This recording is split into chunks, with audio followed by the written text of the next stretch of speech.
Eight grade कक्षा 7 गणित अध्याय 11 परिमाप और क्षेत्रफल। इसमें एक निम्न त्रिभुज का क्षेत्रफल ज्ञात कीजिए। एक त्रिभुज बना हुआ है, इसका क्षेत्रफल ज्ञात करना है। तो इसमें त्रिभुज का क्षेत्रफल ले लेते हैं 1/2 आधार गुणे ऊंचाई। तो 1/2 है, आधार यहाँ पर 5 दिख रहा है, ऊंचाई दिख रहा है 3.2, इनका गुणा कर दीजिए तो हो जाएगा ये 5.3 और 5 का गुणा हो जाएगा 16 है, और बटे 2 काट देंगे तो 16 है का 2 से भाग देंगे, 8 बार गया तो बन गया 8 वर्ग सेंटीमीटर। अगला प्रश्न लीजिए, एक वृत्ताकार तस्तरी की परिधि ज्ञात कीजिए जिसकी त्रिज्या 14 सेंटीमीटर है। तो इसमें एक वृत्त बना लीजिए, इसमें लिख दीजिए 14 सेंटीमीटर ही इसकी त्रिज्या हो जाएगी, और परिधि का सूत्र होता है 2πr, अर्थात 2 पाई का मान 22/7, त्रिज्या अभी r जो है 14 सेंटीमीटर दिया है, काट पीट दीजिए 88 सेंटीमीटर इसका आंसर आ जाएगा। अगला प्रश्न लीजिए, एक 49 मीटर व्यास वाले वृत्त का क्षेत्रफल ज्ञात कीजिए। तो जी ये एक वृत्त बना लेना है। देखेंगे व्यास जो है इधर से उधर तक की लंबाई, अर्थात एक कोने से दूसरे कोने तक की, ये 49 है। अब इसमें दिया हुआ है व्यास 49 मीटर है, तो इसका अर्ध व्यास यानी कि त्रिज्या उसका आधा कर दीजिए तो 49/2 मीटर। वृत्त का क्षेत्रफल होता है πr², मीटर का स्क्वायर।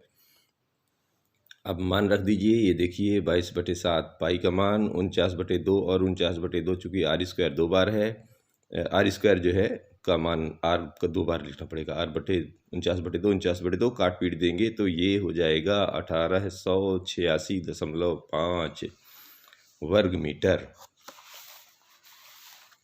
ये स्पष्ट रूप से देख लीजिए, ये ऐसा हो जाएगा।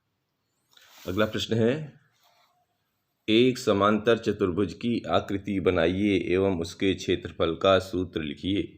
तो ये ऐसा एक पहले आयत बना दीजिए, आयत को इधर दाहिने तरफ हमने इसको दबा दिया है तो ये बन गया है आधार, और ऊंचाई वही है जो ऊपर से नीचे तक दिख रही है। अब इसका क्षेत्रफल कैसे निकालते हैं, चूँकि ये आयत से ही बना है तो समांतर चतुर्भुज का क्षेत्रफल भी आयत के क्षेत्रफल के बराबर हो जाएगा। अब वहाँ पर हम क्या लिखते थे, लंबाई गुणे चौड़ाई लिखते थे। अब यहाँ पे जो चौड़ाई है वही तो ऊंचाई है, तो यहाँ लिख दीजिए चूँकि आयत की चौड़ाई ही समांतर चतुर्भुज की ऊंचाई है, तो समांतर चतुर्भुज का क्षेत्रफल क्या हो जाएगा, आधार तो दोनों का सेम है और चौड़ाई की जगह यहाँ पर हमें ऊंचाई लिख देना है। इस प्रकार ये समांतर चतुर्भुज का क्षेत्रफल निकल आया। और संलग्न आकृति में त्रिभुज ABC समद्विबाहु त्रिभुज है, जिसमें AB बराबर AC बराबर 7.5 और BC बराबर 9 सेंटीमीटर है। A से BC तक की ऊंचाई AD 6 सेंटीमीटर है, और त्रिभुज ABC का क्षेत्रफल ज्ञात कीजिए। C से AB तक की ऊंचाई अर्थात CE क्या होगी।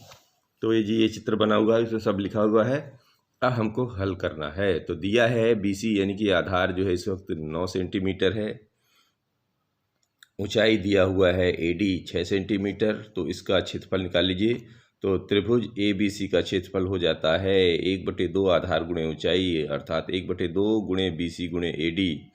तो 1/2 BC की जगह लिख दीजिए 9, वो दिया हुआ है, AD की जगह 6 दिया, वो लिख दीजिए। तो इनको काट पीट के बनाएंगे तो ये आ गया 27 वर्ग सेंटीमीटर। अब आगे चलते हैं, तो इधर ध्यान से देखिए कि फिर से देखिए कि त्रिभुज ABC का क्षेत्रफल जो दूसरे वाले इधर को देखेंगे तो ये इसमें भी हो जाएगा 1/2 AB का AC से गुणा करने पर भी निकल आता है, AB का CE से गुणा करने पर भी निकलता है, वही क्षेत्रफल निकलेगा। और चूंकि टोटल क्षेत्रफल ऑलरेडी अभी निकाला है 27, तो इधर लिख दीजिए 1/2, AB का मान यहाँ पर दिया हुआ है 7.5 और CE तो ज्ञात करना है, तो इसको पक्षांतर कर दीजिए। ये इस प्रकार पक्षांतर करने पर ये CE का मान आ जाता है 7.2। प्रश्न 6 लीजिए, एक समांतर चतुर्भुज की एक भुजा 20 सेंटीमीटर तथा क्षेत्रफल 246 वर्ग सेंटीमीटर हो तो समांतर चतुर्भुज की संगत ऊंचाई ज्ञात कीजिए। तो जी बिल्कुल आसान है।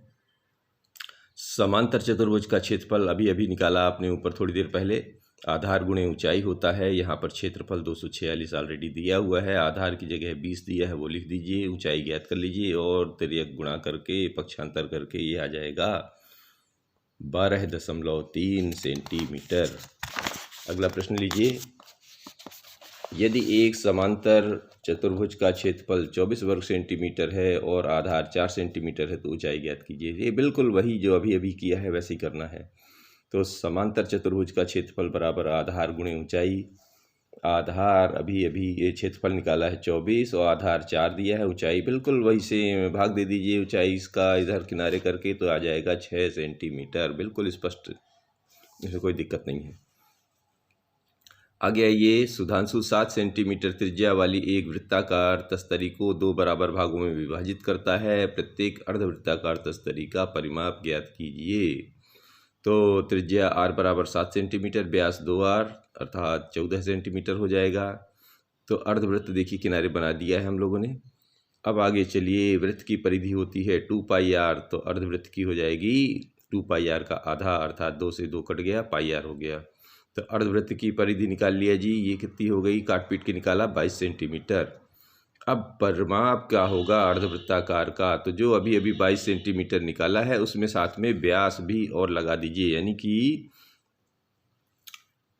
22 सेंटीमीटर में व्यास और जोड़ दीजिए तो कुल परिमाप निकल आएगा। अर्धवृत्ताकार तस्तरी का परिमाप हो गया 22, 14 जोड़ देंगे तो 36 सेंटीमीटर। ये हमारा परिमाप निकल आया अर्धवृत्ताकार तस्तरी का। अब अगला प्रश्न ये कह रहा है कि एक किसान अपने खेत के केंद्र पर 7 मीटर त्रिज्या वाली एक फूलों की क्यारी खोदता है। उसे खाद को खरीदने की आवश्यकता है। यदि 1 वर्ग मीटर क्षेत्रफल के लिए 1 किलोग्राम खाद की आवश्यकता हो तो उसे कितने किलोग्राम खाद खरीदनी चाहिए। ये जी इधर हमने एक फूलों की क्यारी बनाई है, ये रही 7 मीटर की त्रिज्या, तो हमने लिख दिया त्रिज्या r बराबर 7 सेंटीमीटर 7 मीटर। अब क्या निकालना है, क्यारी। तो क्यारी अर्थात वृत्त का क्षेत्रफल है πr²। तो आगे इधर आइए, इसको हल कर दीजिए। तो पाई की जगह लिख देना है 22/7 और r की जगह 7 × 7 कर दीजिए, तो 22 × 7 अर्थात 154 वर्ग मीटर हो गया। अब चूंकि 1 मीटर स्क्वायर क्षेत्रफल के लिए खाद कितनी लगती है, 1 किलो, तो 154 वर्ग मीटर के लिए हो जाएगा 1 × 154 अर्थात कुल मिलाकर 154 किलोग्राम खाद चाहिए। दूसरा लीजिए, संलग्न आकृति PQRS एक समांतर चतुर्भुज है। QM शीर्ष Q से SR तक की ऊंचाई और QN शीर्ष Q से PS तक की ऊंचाई है। यदि SR बराबर 12 सेंटीमीटर और QM बराबर 7.6 सेंटीमीटर, तो समांतर चतुर्भुज PQRS का क्षेत्रफल ज्ञात कीजिए। ये फोटो बना हुआ है जी, शुरू कर देते हैं हम। तो जो हमारे पास दिया हुआ है SR 12 centimetre, QM 7.6 centimetre.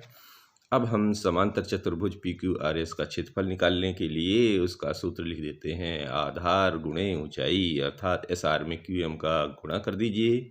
SR अभी ऊपर लिखा है 12 सेंटीमीटर, QM आपने लिख रखा है 7.6, दोनों का गुणा कर देंगे तो 91.2 वर्ग सेंटीमीटर। ये हो गया हल। Thank you.